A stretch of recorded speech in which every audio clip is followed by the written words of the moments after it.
Hello future tech leaders, I am Sindhuja. Based on my own experience, I know that learning the right skills can shape our future. What if I say learning was as thrilled as the tech world itself?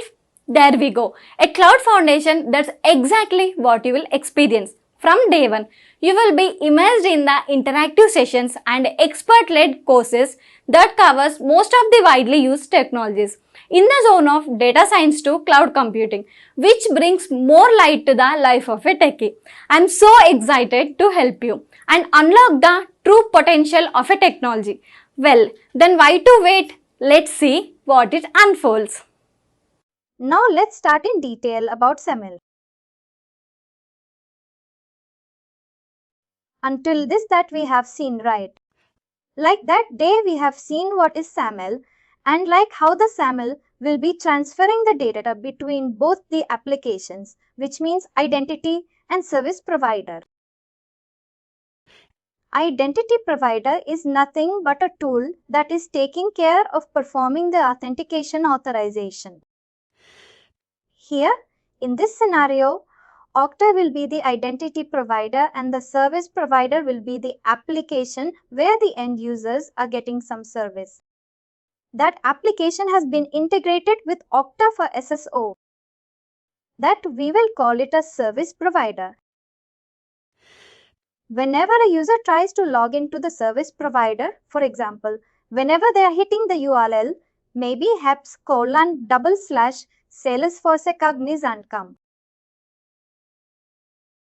This is the URL that they will be hitting. Once they hit this URL, they are accessing the service provider basically. That URL will be routed to the Okta URL because Okta is an identity provider system. In service provider, we have a configuration that whenever the request comes into the organization's Salesforce application, that request should automatically route to the IDP. Identity provider set, which is Okta here. You will be prompted for user ID and password in the Okta console.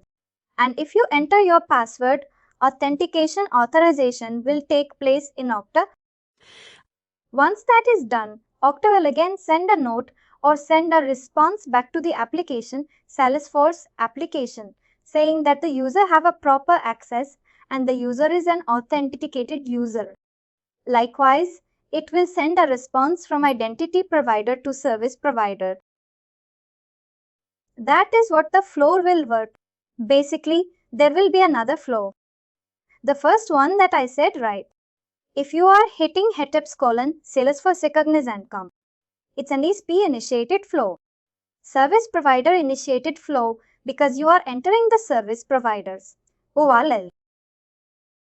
But now let's take an example. You are logging into Okta. And in Okta, you can see the list of tiles available in the Okta console. From in the tile, you can see a Salesforce application tile also. If you click that or if you copy that, what to say? If you copy that URL right for that application tile, you can see the URL starts with heps:// your organization SOC.com. Let's say if it is a cognizant.com. From that user access the Salesforce application automatically. He will be routed to the heps:// Salesforce.com URL. This is an IDP based IDP initiated URL. You are trying to access an application. Access from Okta URL. But if you access it from the Salesforce URL, that we will call it a service provider initiated SSO. Is it clear? Is it clear? Any questions on that IDP and SP? Now let's see how that SAML works. Here you can see the step-by-step 1, 2, 3, 4, 5. First, user logs into SO, which means user logs into Okta. From Okta, he is trying to access an application. In this scenario, you can take Salesforce application. He is trying to access the application. That is the second step. What application will do is service provider check the user credential with the identity provider. which means if you access that URL, if you access that Okta URL, what it happens is Okta will send a note to the service provider, Salesforce application here.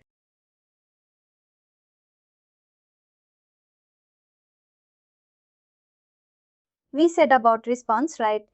Okta will send a response to the Salesforce application. That's what here it says. Service providers check the user credentials with the identity provider. Identity provider is sending a response to that application and application will validate it and it will allow the user to access that application. That is step 3. Now step identity provider send an authorization application. I think this is something different. Let me come from the beginning. User logs into SO. Here it is not SO. Actually, it is application. User logs into application. I think I have to edit it. I will do it. User logs into application, which means https://salesforce.com. He is logging into the application. And he is trying to access that Salesforce web page. That's what he is doing. That is the second step. Third step, what it will do is service provider, which is a Salesforce. Salesforce will say like there is a request came from this user. He wants to access this page, our Salesforce page, Salesforce application.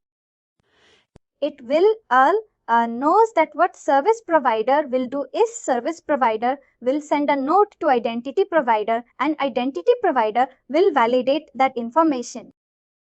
Whoever is logging in, he have access to that application or not. That's what here is mentioned.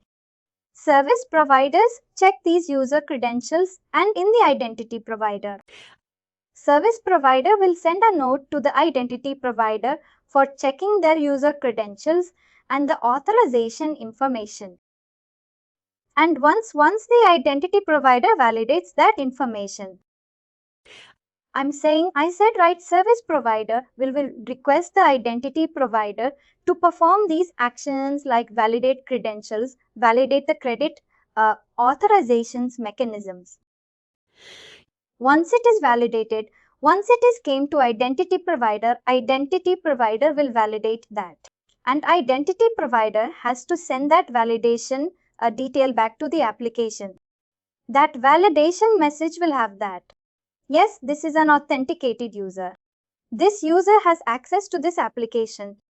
That message, or it will send a message like no, this is not an appropriate user. It's not a proper user. You should not grant access to that user and access application access. Likewise, it will send a message that what it is mentioned as step 4. Identity provider sends an authorization and authentication messages back to the service provider. The flow is very simple. Like if you start from a service provider will send a note to identity provider. Identity provider will validate that information and it will send back the message back to the application, to the service provider. And it will send a message back to the application. If you start from a service provider, you can send a link to the application. If you start from a service provider, you can send a link to the application, whatever the application that he tries to access. Any questions on? It is just an over high view flow. It's not like a detailed one. Let's next slide. We will see in detail about that. This is in detail flow. How SAML works.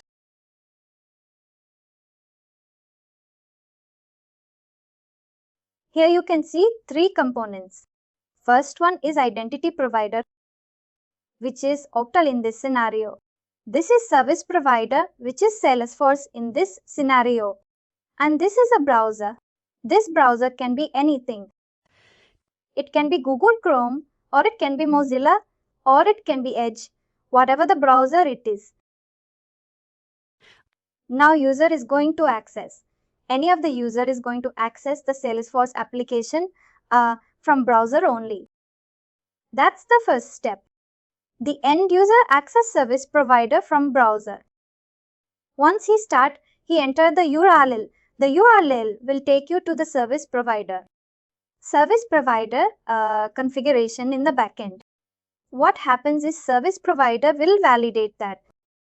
And it will say like we need to get this user authentication authorization information.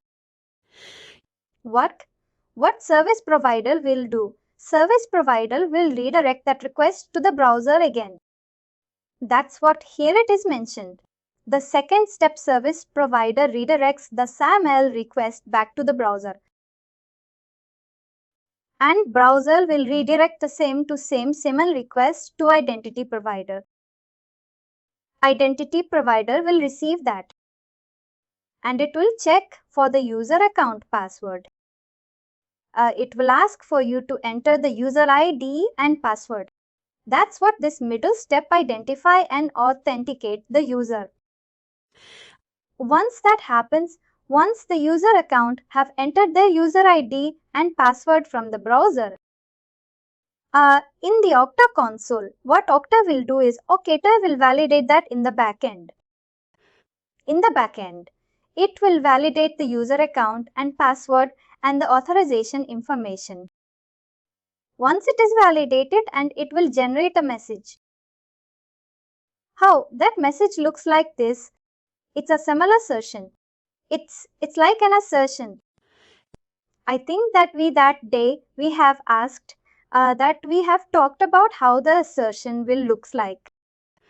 It starts from the open greater than symbol and the closed like greater than symbol. Sorry, less than and greater than symbol. And in the middle there will be an attribute name. And if you pass any information between that attribute name, that will be transferred between applications. Likewise, it will generate an assertion message. That message will be posted back to the browser. Here you can see that's the fifth step that has been completed on this browser. Now browser will send that SAML assertion back to the service provider because service provider need that message. That message contains whether that user have access to that application or not, or what level of access that a user have access to, etc. Those details, right? Service provider needs it. Then only service provider can able to initiate the or grant a session to the user. Grant an application session to the users. That's what it says. The browser relays SAML assertion back to service provider. Browser will send a SAML assertion message back to the service provider. And here in the step, if the user is authenticated, SP sends the security context to the browser. What this step says is if the service provider receive that information, receive that message. That message will again be validated in the service provider and it will send a note to the browser saying that right now user can able to access the application. Now again, browser will initiate a resource request. What is resource request? It is requesting for the console access. Browser is requesting for the console access because right now we are trying to access that console only. That needs to be requested by the browser. That's what this 8th step mentioned. It needs to be requested by the server. We are trying to access that. We are trying to access that to the server and the server and the server and the server. If this December session has been validated already and the user information has been validated already with the help of identity provider. No service provider knows that. This browser is being, this browser is requesting this resource. Now I have validated the message that has been sent from identity provider. Everything looks fine. Now the service provider will send a resource back to the server, to the browser. Once it is sent, I can able to see that. The application screen, application console.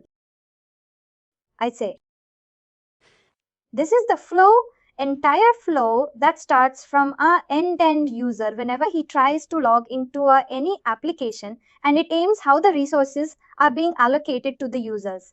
Any questions on this flow? It's clear. Fine, now we have talked about how the flow is happening.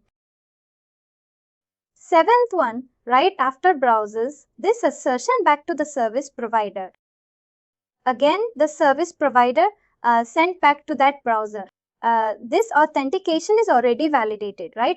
Yes, authentication is already done. But service provider got that information, got that message. And it will validate in the service provider end also first time. Once it is validated, service provider will send a notification to the browser saying that, hey, whatever the information that we got from this identity provider is a valid one. Now the browser, you can able to request for the resource.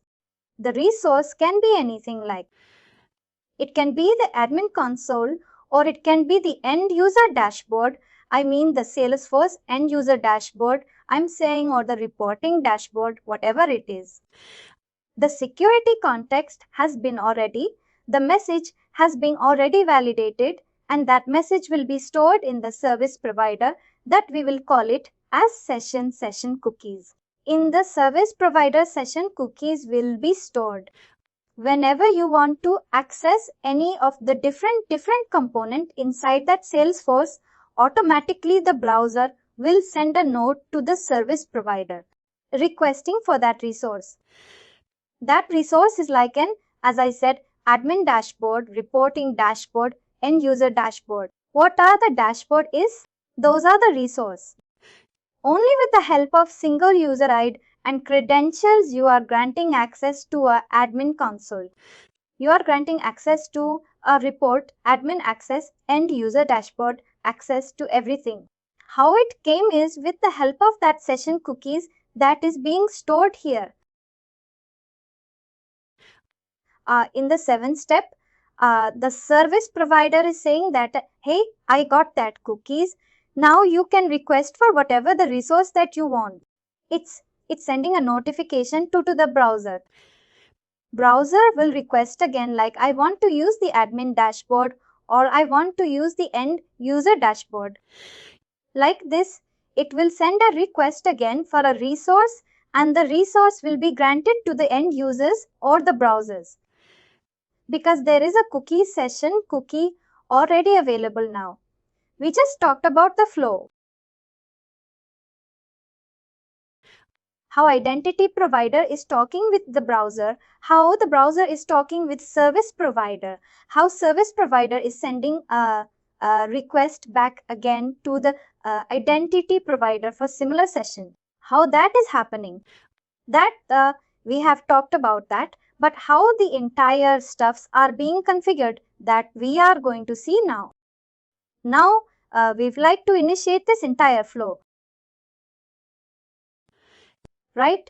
We need to configure few stuffs both in the identity provider end and the service provider end, because the service provider needs to know that whenever someone hitting the URL to which identity provider I need to route this request, that service provider need to know that configuration should be there in the service provider.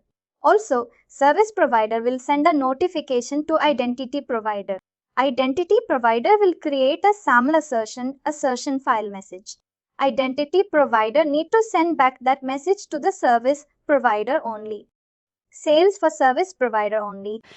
It should not send to any other service provider that we have, because we will be having plenty of service provider that we will be integrating with Okta, right? It should send only to that particular service provider which the request has been initiated. Request has been came from. For that, we need some type of configuration that should happen at the identity provider end also. We will see how we can do that and what are all the details that we need for configuring those configuration in both identity provider and service provider end. Any questions on this?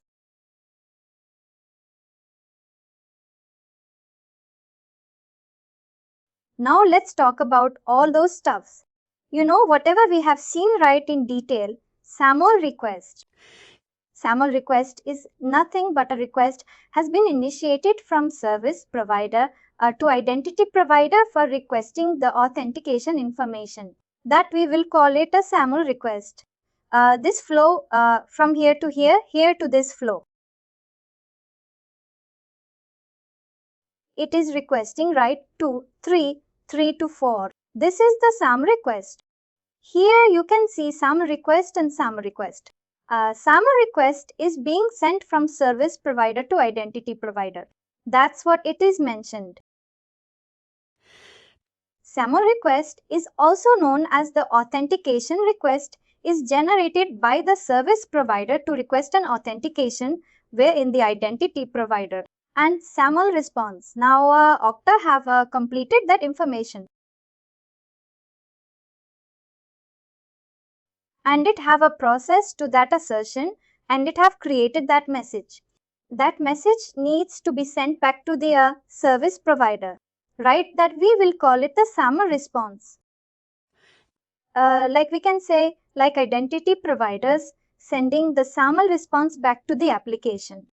SAML request is nothing but application is requesting a SAML request from Okta, to Okta. The request has been SAML. Request has been sent from the service provider to identity provider. That's what we will call it a SAML response. Any questions on the SAML response? We can see their content also. It is generated by the identity. SAML response is given by identity provider and what it is like. It is such enough authentication that you use that details. Basically, it's a message. Here we like, if you are talking about technical term, it's an authenticated user's message assertion, but we are saying in a common term, it's a message. What message? Successful message provided to service provider. Yes, correct that. We will call it a SAML response. Is it clear? Now the another one is service provider initiated flow. Initiative flow. I think this I have covered in the first thing itself today. Identity provider. If you hit all called tabs, :/Salesforce.com, the flow starts from here because you directly hit the service provider. Right from this it goes to the service provider automatically. You are hitting that all. Service provider, you are, and it will send for request. Request will be processed here. Response will be sent back. This flow will call it as SPI flow service provider initiated flow. Because you are entering the URL of service provider, not the IPOL. That we will call it as SPI initiated flow. This is somewhat an important question in interview. If you attend anything, they will ask what is IP initiated flow or what is SPI initiated flow. They will ask this question. You need to be in the question to answer that. And the IP flow, identity provider initiated flow. That is nothing. But if you hit the URL or if you hit the application tile from Okta, that will call it as identity provider here. In this scenario, right, there will be no SAML request. Only service provider will send a request. SAML request to identity provider. But here in this scenario, SAML request will not be initiated because user entered the URL of IP itself. He is not entering the URL of SPI service provider. He is starting from the IP and it will process that user and it will process the message that will be sent as a response to the application service provider. No SAML request will come into the picture if you work on identity provider initiated flow. If it is an initiated flow, both the message will be sent. SAML request message and SAML response message. But if it is an identity provider flow, only SAML response will be sent from IP to SPI. clear, right? But mostly these days, all the applications, it's again integrated with the Okta.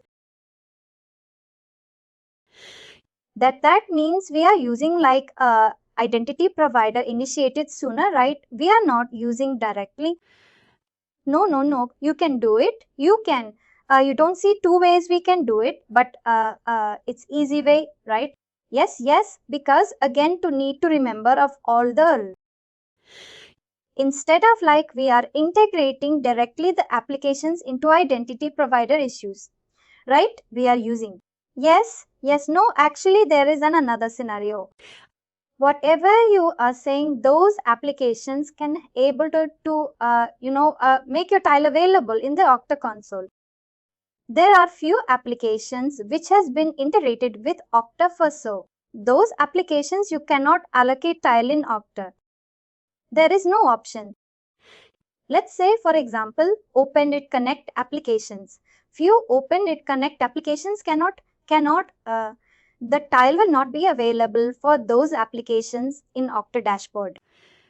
At that time, obviously you need to go with the SPI initiated flow, and also there will be you need to enter the service provider URL, and there will be some requirement also of some application.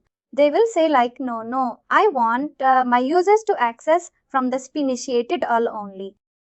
I don't want my users to be accessed from the Okta console. Okta's I just not. Even though if you have like tile will be not there. In there's some applications, but their authentication should be integrating with Okta. Correct that the tile will be not there in that Okta. Correct, it will not be there in the Okta. You can restrict it, but the authentication authorization will takes place in Okta only because you have integrated that application with Okta for single sign. Is it clear?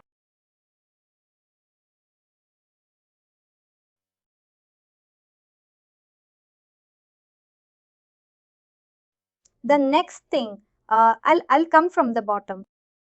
What is IP sign-in URL? If you read this is an endpoint on the IP side where the SAML requests are posted. I said right. There should be a configuration should be given at the service provider and the service provider will send a SAML request to that particular place. That we will call it as IP sign-in all. Is it clear? Any confusions on that? It's just a configuration. Like I said, configuration, but how that configuration looks like. The configuration looks like an URL unity. Enter that all in that configuration page. It will ask for IP sign in all. If you integrate the Salesforce application with Okta, right, whenever you are doing at the Salesforce end, it will ask you for the IP sign on all. That means the service provider side, they need to enter our IP all. Correct Okta's IP all. They need to enter onto the Salesforce side. Correct Salesforce end. And the AX endpoint is vice versa.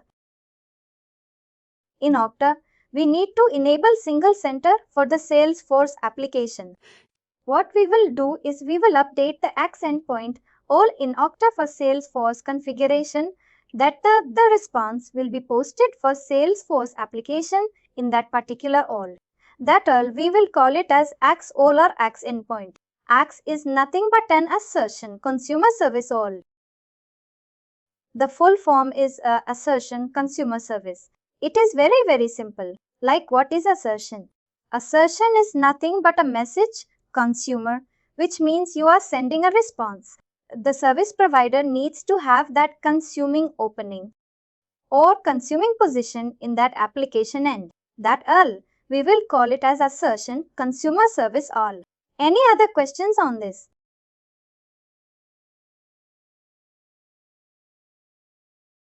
The certificate means because after we integrating, we'll get the certification. That certificate we need to give to that service providers. Yes, two things here. I need to tell you why the certificate is needed. Let's say, for example, you are sending a response from identity provider to service provider. That response is like an assertion. It's a message. That message is being sent from one application to another application. Either it can be in internet or it can be with a private network, right? Anyone can able to block that response or block that data transfer happening between service provider identity, product, service provider and user. Any of the hacker can able to get that information of what is being transferred between the applications, and they can able to modify it, and they can able to hack your application, your service provider also, and our identity provider also. It is very difficult. It's very difficult to protect those things. For that, what they are doing is they are introduced a concept called certificate. What that certificate will do is whenever you are sending a response from identity provider to service provider, it will encrypt with the help of that certificate. The data will be encrypted with the help of that certificate, and the certificate will be configured at the service provider end also. Now let's take a scenario. You are initiating a message or you are initiating an assertion file from identity provider to service provider. Before transferring the data, with the help of certificate that we have at its end, it will encrypt the data. Once it is encrypted, the data will be sent from it to SPI. At SPI end, there should be some configuration that it should decrypt that message, right? That's where the certificate that we have given from Okta to the application will work, and it will decrypt that data. And it will decrypt the data, and it will send that assertion back to the application. The response will be transferred in a secured way. That's what about certificate is all about. It's used in that.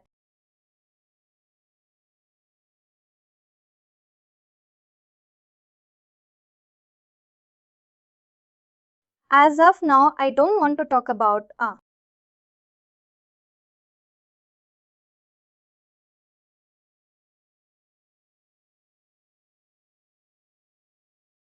I think benefits of SAM that we have seen already. Have we seen about this? Okta Integration Network. Let me see. No.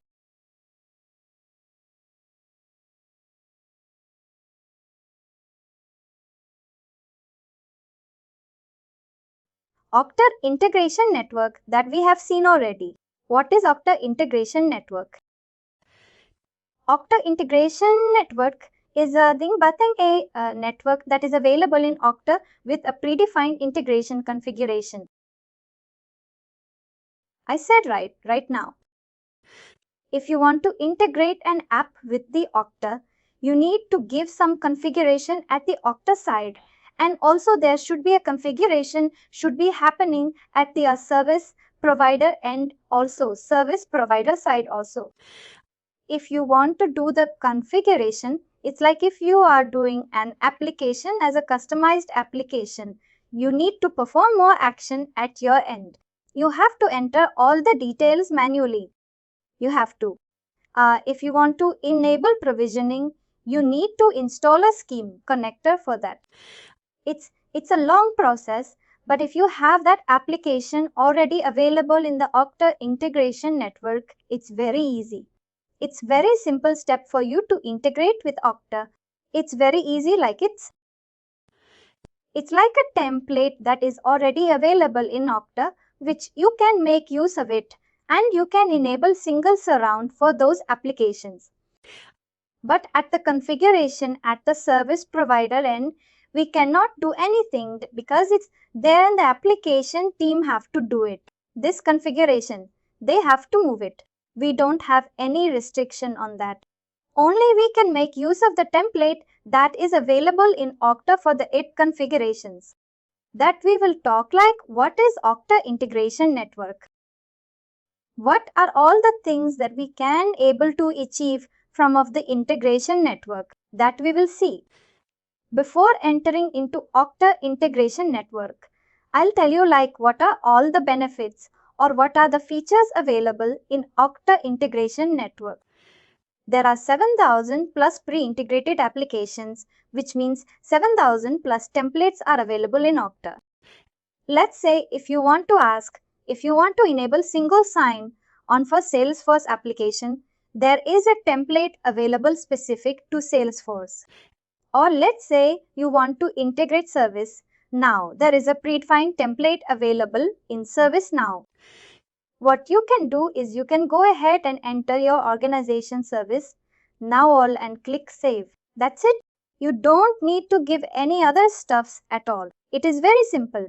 7,000 plus predefined integrated template is available in Okta. I think the exact count is 731 something because last week I have taken that to another guy. I just hope you know it's 7,300 and some changes there. And as I said, it is very simply simplified steps that we need to do for configuring single sign-on from the identity provider end. It says simplifies configuration steps and faster Okta 365 deployment. If you are working on any other tool, right, deploying Okta 365 is really a tough task. It's very difficult for you to deploy your 365 because Okta 365 will support different protocols. It doesn't support SAML. It doesn't support any other protocols. It supports only with federation. Your SO application may not support that. We may not support that Wiz Federation protocol. It is very difficult for you to integrate Okta 365 apps with any other SO tools but Okta. It is very simple. That's why they have mentioned for faster Office 365 deployments, and also you can say you can define the lifecycle management in an automated way. Automated way in the sense, let's say, for example, you want to grant access to any of the users that is being on board to Okta automatically or in a periodic manner. You can do it. There is an automation way. You can go ahead and do it. That is possible. And simplified sign-on from Active Directory. It is a common one for Okta. It is not specific to Okta Integration Network, but they are mentioning this as also as a future. We are going to get the authentication authorization information from Active Directory with the help of agents. It's a simplified one for doing the authentication authorization from Active Directory and gain exposures to thousands of Okta customers. What does thousands of Okta customers? All the 7,000 plus applications, right? They are Okta customers. They have their configuration pre-integrated in Okta. In that way, you can able to access all those applications and you can define the configuration for your organization.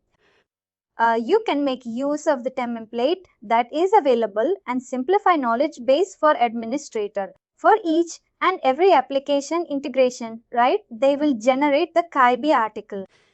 For example, if you are integrating ServiceNow, they will tell you how to integrate that at the identity provider. At the same time, they will tell you how to integrate the same thing at the service provider end also. What you can do is you can share this KIB article to the service provider team and they will ask you to, and they will ask the team to follow the steps for configuring signals. And at the service provider end, there are many KB articles like that available. Even though if they don't know how to enable SO service provider, don't know how to enable CISO, how to configure SO with the help of the KB article that is being shared by this Okta Integration Network, right? They can able to configure that from their end. Is it clear? And categories. There are categories available. For example, if you want to perform any application SO enablement, you can go ahead and do it by clicking her applications tag and you can, configure like it is very simple categorization. You can make use of it. And finally, do not forget to like, share and subscribe to our channel.